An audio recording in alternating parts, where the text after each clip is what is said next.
Welcome to the Creation of Living podcast. I'm your host, Heather Nichols, and I'm delighted you're here. Join me for conversations and inspirations for creating way more in every area of your life and living.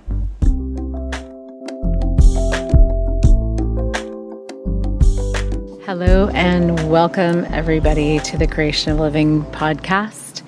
This time we're doing a little bit different of a conversation. This is a conversation that I had on Clubhouse this past week. Clubhouse is a really fun app that has, it's all audio based. It's audio conversations, and people can have interactive conversations and different rooms and topics, and really, it's been really fun to play with. And we did a room on Clubhouse on talking to your money. So the thing about Clubhouse is you don't actually get to, it doesn't record anything. It doesn't keep anything. You're either there live and you catch it live and you get to interact, or you're not, and then it goes away. So we actually recorded this and wanted to share it with you. Both to just share this conversation in case you missed it, and also invite you to come and play on Clubhouse. It's different, it's new, it's fun, it's juicy, it's a cool place to meet new people, and we hope to see you there. Enjoy this conversation. The very first book that I read in Access Consciousness is called Money Isn't the Problem, You Are. And I was so, when I saw that title, I was like, oh my gosh, I mean, that's quite true, and we all blame money, and we don't like money, or we want money, or we think that money's not enough, or, everybody has such a lot of people have very strange, relationships with money, but money in and of itself it doesn't, it's not out to get you. It's not out to be not enough for you. It's not, but people blame money and their money problems that they've made up in their head on so many things. And, but money actually has a consciousness, and it actually desires to move and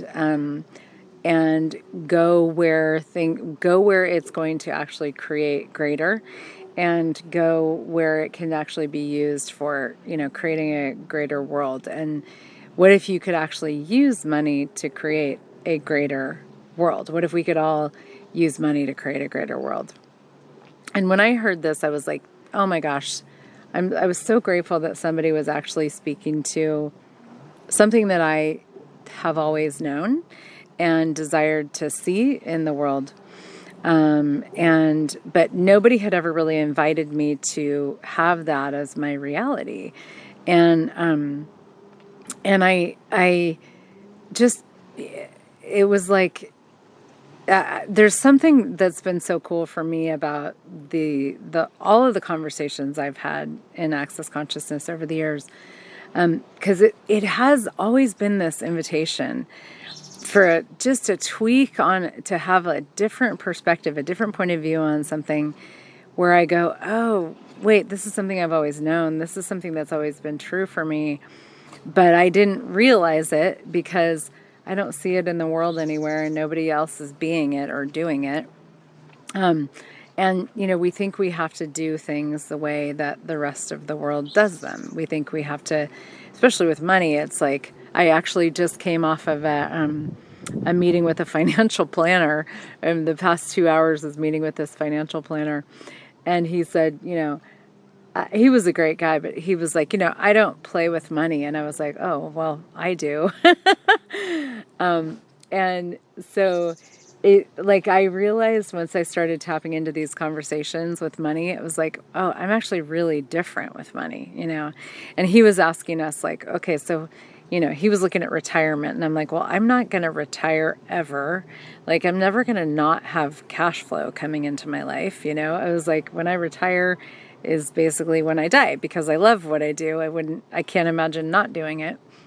But he was looking at, so how much money do you guys need every month when you're retired?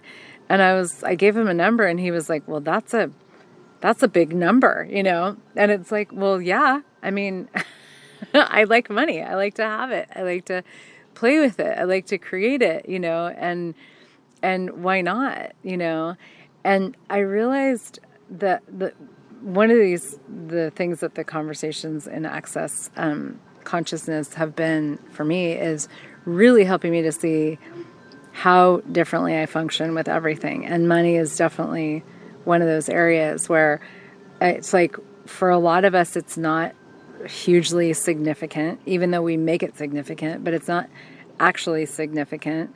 It's not something that a lot of people who are seekers don't actually care in a way about money as much as we think we're supposed to. It's like, because money in and of itself is it's just a thing, it's like, what can you actually do with it? What can you actually create with it? And, but, again, nobody is having those conversations. It's more like, I have to stockpile it so that I can know that at some point when I don't have money coming in anymore, I will be safe. I will be secure. Money is used in this world as a means for security. And once you have enough of it, you're good. But that's not actually how most of us roll with it. And that's also not, like, for a lot of people, the greatest way to use money. I would rather use my money to create a greater future for the earth and for all of us. And that might sound kind of pie in the sky, but, for me, I'm like, if the planet, if we aren't going to actually be able to survive on the planet, then money doesn't really matter. If we don't have a planet that we can live harmoniously with, and we're at war with the earth, and we're at war with each other, and we're at war with our bodies, and then that's like, you're not going to really care about money at that point, because we're not going to survive. And so I'd rather actually use it to create a greater future, and use it to create the kind of future and the kind of world that I would actually like to live in. And as I have played with that over time, it's like, there's just been such a different space for me of what I do with money, how I communicate with it, how I use it. It's not rational. It's not linear. I don't do a lot of like the rules and regulations of how money is supposed to go, how it's supposed to be handled and used. And, I really do actually talk to it and follow the energy with it. And there's a million money tools in Access Consciousness. If you haven't heard of the book or read it, Money Isn't the Problem You Are, I highly recommend it. It's a great, there's quite a few great money books. There's Right Riches for You is another one. There's the How to Become Money workbook. So lots of different things to check out in regards to money. And, so money has a consciousness of its own. And your money, the money that is in your life also, like, you can actually talk to it, and you can ask it where it would like to go and what it would like to be used for. And the money that is in your life is going to be different than the money that is in my life, because the consciousness of money and your consciousness actually interact, and you will have ideas of things that you can use your money for, and how you can use your money to create more money, and how you can use your money to create a change in the world and a different future for the planet. The ideas that you have will be very different than the ideas that I have. And this is the beauty of being in question with money and like using it, like being curious, like, okay, so I have this money, what could I do with it? Like, how could I use my money to create more money? How could I use my money to create a greater future? And being in the question of that.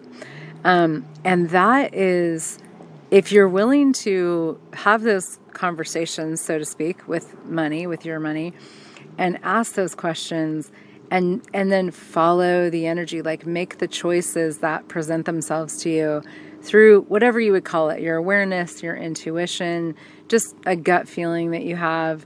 Then there's so much that you can begin to create.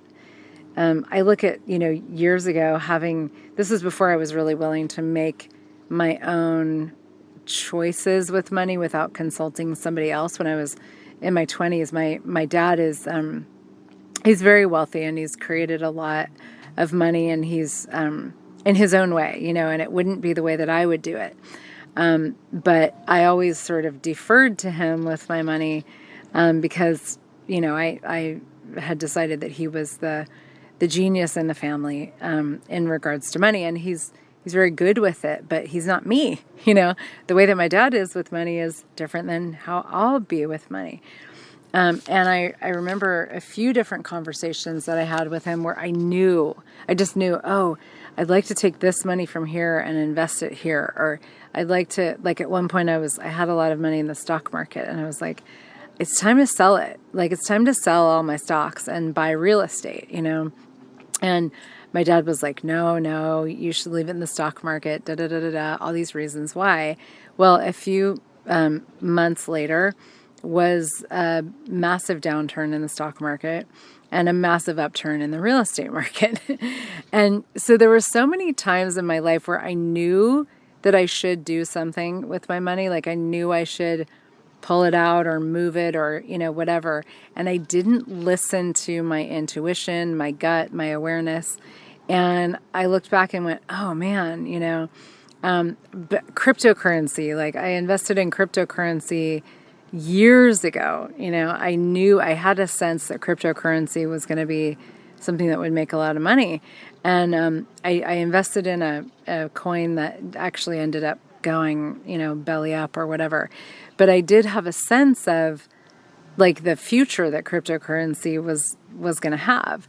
And these are all the places where we, tend to ignore ourselves, or we tend to, we decide that we don't know enough about it. Like for me, a lot of it was deferring to my dad and going, well, he's the guy, he really knows what's going to work here, so I need to listen to him.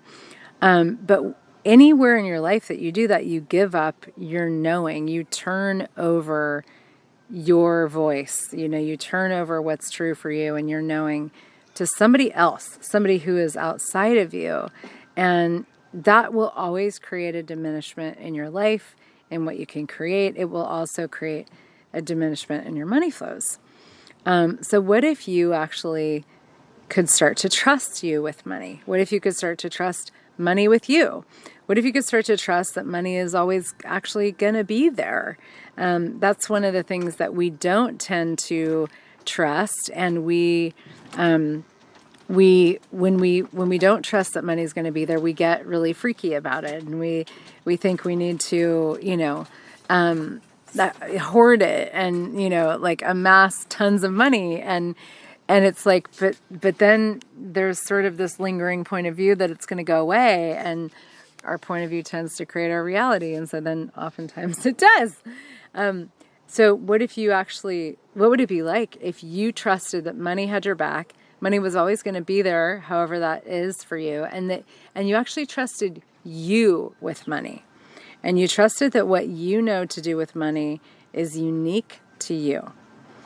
And this is, this is one of those things that it's an ongoing adventure. It's an ongoing choice, and it's an ongoing exploration of what's possible with money that is really beyond anything that we've seen before, anything that anybody has told us. But it is such a huge part of what, a huge part of this is what that is unique to you that nobody else knows.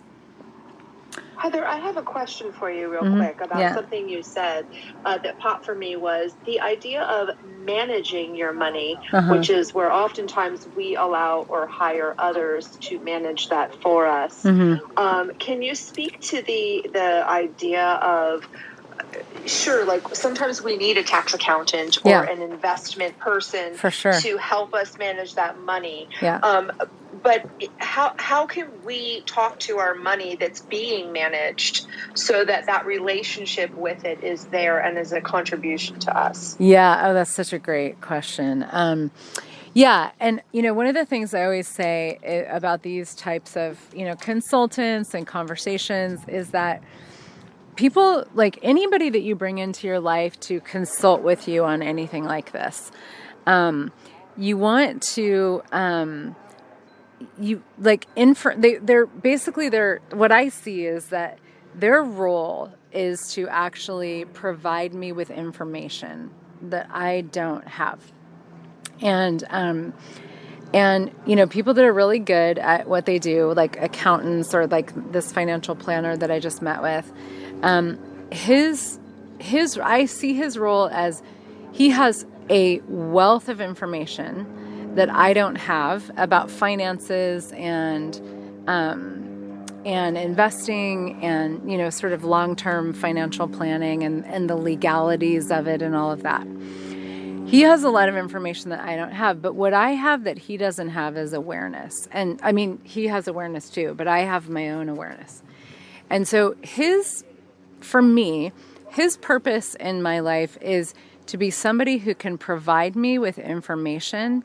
And then, and here's the key thing that people don't tend to do.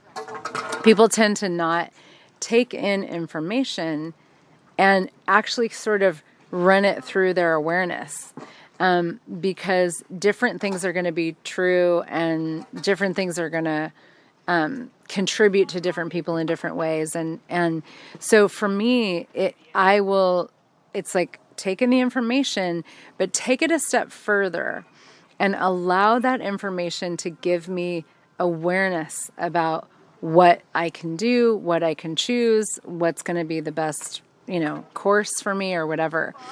And I never stop just with the information. I want to let it go through my awareness so that I can get a sense of what's true for me. And I would say I will only work with people who actually desire that for me as well. Like they actually desire for me to be empowered to make the choices that are true for me. They're not there to tell me what to do. Okay, cool. That very much clarified that for me. Thank you so much. And one of the other things you said I was hoping you could clarify is, this idea of having to save your money in order to stop working. Is there a value of, again, if we're talking to our money, does some of our money actually desire to be put aside for whatever? Yeah. Well, yeah, and this is where you want to get into conversation with it, and yourself about what it is. Like one of the things that this guy did today on this financial planning meeting is he said, let's look at your goals. Let's look at your, kind of long-term goals for what you would like to be doing. And there's a seaplane. I'm on a lake, and there's a seaplane. Those are my outdoor noises for you all. And so he was, okay, so, are you planning on buying property, selling property? Do you have children that are going to go to college? Like these types of kind of future financial events that we plan for. And, it was, so when you start to, and this is where, it's your life, it's your unique choices. So you do want to be looking at, okay, so what would I like to be creating into the future? And what do I need to choose now to nurture those futures, and what can I be sort of planning for? And one of the tools that is probably my very favorite money tool in Access Consciousness is, we call it the 10% account. So this is taking 10% of every dollar that comes into your world or euro or whatever, all the money that comes in, take 10% of it and put it away. And put it into, whether you keep it in cash or you convert it into gold or you put it into an investment, wherever you put it, make sure you put it somewhere where if you are investing it, it is going to go up. And, not all investments are for sure going to go up. Some of them are riskier than others. but this is where you also talk to your money and talk to, look at what works for you. But it's this amazing, and it's actually a very, very energetic tool. Because when you take 10% of all of your income and you put it away, you cannot help but start to have money. And you begin to accumulate wealth, and you never spend it. And this is the thing, is for a lot of people, savings accounts, savings is something that is there so that you can spend it someday, or so that you can have security against impending doom in the future, But for me, it's neither. It's okay. The money that I accumulate as my 10% account, you can call it your halving account, whatever you want to call it. The money that I accumulate, it begins to grow this energy of wealth in my life, where you get to a certain point where you can't say that you don't have money, because you do, and no matter what happens with your cash flow, if you're consistently putting this money into an account or wherever you're putting it, like I have some of it in my house, I have some of it in jewelry, some of it in gold and silver, some of it in cash, and it's like it just grows. No matter what's going on with my money flows, that is the very, very, very first thing I do before I pay any bills, before I pay anything. I put this money in the 10% account, and it becomes this energy that it's like this kind of, it gathers momentum, and it changes your reality energetically with money, so that you've got all this money, you've got all these different assets, or however you however you want to keep it.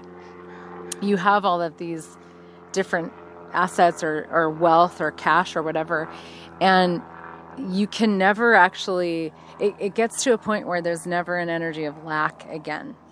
And this is one of the most, I've seen this time and time again. If you want to increase your money flows, start putting 10% of all your income away and keeping it. So I actually thank you for that, Heather. That's one of my favorite tools of access. I am a huge fan of the How to Become Money and How to Become Advanced Money books, that are access books. And, the beauty of them is you can look at them, work on them, put them away, and then bring them out and do it again and have a whole different experience with money. And that 10% account, it's I see my money in that account as that's the money that talks to all my other money. Yeah. And that's awesome. My main communicator. And it just wants to start creating more, like little bunnies. It just wants to have more. Totally. And it's so fun to be able to do that. I could take just a quick minute, Heather, and reset the room. So for those of you who popped on, if you would like to hop up on stage and ask Heather a question and or offer us something that you do with your money that is a contribution to you and your money, please let us know. We love hearing what other people are doing, because we always want to be smarter and wiser by the end of the day. So just raise your hand and I'll go ahead and let you up on stage. But I'll go ahead and give the floor back to you now, Heather. Thank you. Oh, cool. Yeah, I would love to. Does anybody have any questions or any, it's great to have conversations here. I love that about Clubhouses, where you can actually chat. So does anybody have anything you want to say or ask?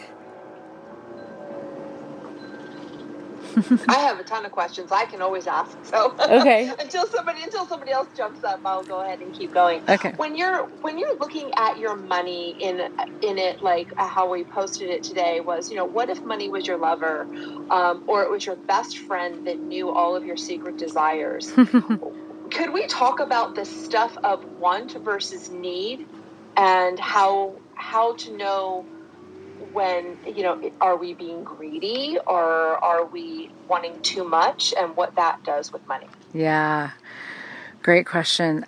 Well, that one of the reasons that people who are, awake, who are seekers, who are, constantly looking to create the world as a greater place and their lives as a greater place.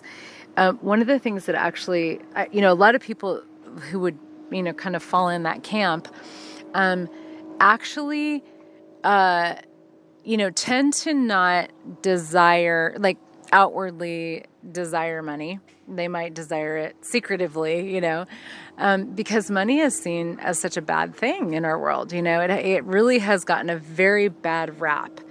And it, if you are somebody who desires money, you're greedy, and certainly you can look at what a lot of the uber wealthy are doing, in the world, and it's not generative, it's not, they're not using their money to create a greater future, to create a greater planet, to contribute to other people, so it has kind of all been like lumped together as, for a lot of people, where, money is kind of a bad thing, and you're really not supposed to want it, and you're really not supposed to, if you have it or you don't have it, it's okay, and you can't charge too much and all of this stuff, if you're in the helping profession, you can't charge too much, and so it's been, that was a point of view that I had for a long time. It was like, well, I want to really make myself affordable for people and and a lot of times we do that to prove that we don't need money, we don't want money, we don't lack money, but that is, it's such a unkindness to ourselves. Money is just, again, if we look at the consciousness of money, it's just an energy. It's not inherently bad at all. It's like, what do you do with it? What do you choose with it? What would you like to create with it? It's here to be used and to be created however we would like to use it and create it. And so so when you start to, like, what if you could actually be kind to you with money? What would it be like if you chose to be kind to you with money and use your money as a source of, like, something that you could actually have kindness to yourself with, and I would say this 10% account is one of the ways that we do that. We create this sense of honoring ourselves with money rather than, using it. A lot of people have used money sort of to abuse themselves, and that's obviously not kind, So I don't know if I answered your question, but that's what popped. That's awesome. Yeah, I guess when is it okay to spend your money on something that in this world would be considered like, well, what do you need that for? Oh gosh, I mean, yeah. Well, when is it okay? I mean, you everybody has to sort of decide that for themselves. But one of the things, another great tool, money tool, is actually asking anything that you're going to spend money on. You ask, okay, if I buy you, will you make me money? And again, you're going with your intuition, your awareness, your gut feeling, whatever you want to call it. If I buy you, will you make me money? Like, will this choice to spend money on this thing expand my life? Will it expand my future? Now, you might buy some clothing. You're not going to turn around and sell it for more money. You could, but not, it's unlikely. Whereas something like gold or an investment, it could actually make you money. You could turn around and sell it for more. So sometimes it's that the thing will actually create more money for you. You can sell it and it will create more. And sometimes it's just, it's just the energy of this thing will expand my life if I include it in my life, if I use my money to purchase this. And it's such a irrational way of dealing with money. You're not in the computation. You're not going, can I afford this? What's going to happen? Am I going, it's just simply, is this thing going to expand my life? And I have spent money so many times on things that I knew would expand my life when I, technically probably shouldn't, quote unquote, be spending money. Like no, like my dad wouldn't approve, my financial planner wouldn't approve, my partner wouldn't approve, whatever it is, like somebody else wouldn't approve, or somebody, particularly who's functioning from more computation wouldn't approve. But I don't function from computation with money. I function from energy with it, and it's like if I make a choice for something to, to purchase something, to use money for something, and I know it's going to expand my life, I will always see, like, it always creates greater, always. And oftentimes I'll see my money flows go up right away. It's oftentimes like some random money will come into my world shortly after that, or whatever. So it's not a linear thing, but it's just the sense of like using your money to expand your life. And if you're willing to be in the question, you will know when something is going to expand your life if you purchase it and something is not going to. And what if you were willing to be so different with money that you actually were willing to always choose those things that are going to expand your life no matter what? Because that's where we're like, but I don't have the money, but I can't afford it, but if something is going to expand your life and it's going to expand your money flows, why not? Why not choose it and let it do what it's going to do. It's one of these ways that we get to just make our lives greater all the time. I love that. We have a few more people who've joined the room, and if you would like to come on up on stage, feel free to raise your hand. I'm happy to bring you up here, and you can share with us what you know about how to create your life and money and more money, and how you talk to it. And also, I'll take a minute here to just reset the room. If you are following some people, then please go ahead and follow. If you like what you're hearing, follow Heather. You're welcome to follow me as well, and we'll follow you back, and we'll just create this energy of, it looks like we have all ladies in the room, so we can create a connection of the network with just liking and following people as well, just in the energy and the intention of what Clubhouse is designed for. Heather, anything else that you'd like to what's popping for you with money and how to create more? Or I think the thing is, I've been thinking a lot about leadership, and I'm actually going to be doing a free Zoom call on Saturday, and 2 days from now, on being a leader in a changing world, and to me, it's a really juicy topic right now, because obviously the world is dynamically changing every day.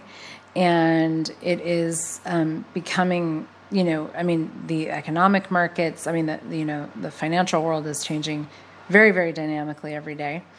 And it's the least predictable world that we've ever had, and a lot of people are freaking out, and a lot of people are actually enjoying it, because a lot of us tend to actually be less predictable by our very nature, and we might have forgotten that, but maybe we're remembering that now. But to me, one of the big aspects of being a leader is actually trusting yourself and knowing what you know, and being willing to have a voice no matter what, like being willing to listen to your own inner guidance and act on it. And so perhaps being a leader isn't about, being out there on the front lines, or being up on stage, or being, the leader of an organization, or a CEO, or a whatever, but perhaps being a leader is actually being willing to trust what you know so dynamically that you live from it. And yes, you can bring in other information from other people. You can, tap into, others' awareness and expertise. Absolutely. And I do that all the time. It's one of the cool things about Clubhouse, is we get to do that here as well. But always, as I said earlier, always everything that comes into your world, let it sort of pass through your own awareness. So you get to know what's true for you, because what's true for you is not true for others necessarily. And what's true for others is not necessarily what's true for you. And I think this is one of the greatest, one of the most needed conversations in the world right now, because there's so much projection of other people wanting, what they've decided is true to be true for everybody. And if it's not true for you, then you're wrong, and the world needs more than ever a new style of leadership, a new brand of leadership, a new energy of leadership that isn't about, now y'all follow me, but it's about our willingness to be who we are, to be ourselves, our willingness to be different, our willingness to know different things, our willingness to choose things that may not be adopted by the mainstream as a great idea or a smart thing to do or whatever. But, an example with money is Simone Milasas, who is a Access Consciousness Facilitator and was the worldwide coordinator of Access Consciousness for a long time. She wrote the book Getting Out of Debt Joyfully and The Joy of Business. And she actually was $187,000 in debt. And she, the very first tool that she started using to change the debt was actually the 10% account that I just talked about, where she took 10% of everything that came into her life and put it away. Now, you're paying credit card, interest rates. Those are very high. Sometimes, 10, 15, 18%, And so how it doesn't make any sense to somebody who is functioning more from the rules and regulations of money in this reality, to put 10% of your income into a savings account where you may really not really be making interest, where you could be putting it toward this very high interest debt, like linearly, and from the computation of that, it doesn't pay off. But she did, and whenever she talks about this in her book, and she talks about this in a lot of interviews I've heard her do, when people say, okay, so how did you get out of debt? $187,000 of debt, pretty quickly, actually. And the first thing she always says is, I took 10% of everything that came in and I put it away as an honoring of me. And it changed the energy. And basically she got out of debt, like within a few months. She got out of maybe half of the debt. And then in a very short period of time, she was free of debt. And that to me is an example of what it is to be a leader in your own life with what you know, to trust something that's really different that wouldn't be advisable by the experts, but to trust it, and to listen to your awareness and know what you know and choose what's going to be true for you, even though somebody else might tell you that you're crazy. But she did it, and she created this completely beyond reality and very unexpected and unlikely result of getting out of almost $200,000 in debt in a very short period of time by using this tool that was all about changing the energy. And, if energy, sort of is a conversation that speaks to you, but so many of us have chosen to ignore it because we're told, well, that's not actually, that's lovely. It's a lovely idea. It's very airy-fairy, but there's so many different, this, example is like an incredibly pragmatic way of actually changing things very, very quickly and very dynamically. And I've done this with my business and my income, the 10% account and a bunch of other tools that I've used have, I exploded my business and my income over the years at a rate that is just unheard of. But that's what it does when you follow the energy. And we have to be willing to be leaders in our own lives, to trust what it is that we know, because we know way, way, way more than the experts. You know way more than any experts know about what's true for you, What are the choices that are going to create greater for you financially and otherwise, and also the future that is available to us on the planet right now. We know something about that, and it's time for us to step up and choose it with our money and with everything else. I love that, Heather. Thank you so much. We're actually coming up on towards the end of our 45 minutes here. Anything you want to wrap up with, or should we just end it on that note? Well, I would love to. That's a pretty good note to end it on. Yeah. Well, thank you guys all for being here, ladies, for being here. I am doing this. It's a free Zoom, so it's interactive, which, Clubhouse is as well. But on Saturday morning in the U.S., June 26th, I believe is the date on Saturday. Don't ever trust me when it comes to the date. But in 2 days from now, at 9 a.m. Pacific time, Yes. and it's called Being a Leader in a Changing World, and free. So please, if you're interested, come and join us. I'm not going to be selling anything. It's not one of those where, then the next step is you buy something or whatever. It truly is just, I'd like to have this conversation because it really is time. So please share it with your friends. If you have, other people that you'd like to invite to come along. The link for it is heathernichols.com/leader. So very easy. You can find it on my website. And we also, on Sunday, I'm starting a 5-day series called Talking to Your Money. That is a paid series. It's $50. It's 5 days in a row, Sunday through Thursday, I guess, where we're going to be actually having a little conversation. It's on Facebook Live in a private Facebook group. There will be audio recordings as well. And we're going to have some really cool energetic conversations with our money for 5 days. So it'll be like, 15-minute quickies once a day for 5 days, really playing more interactively with our money.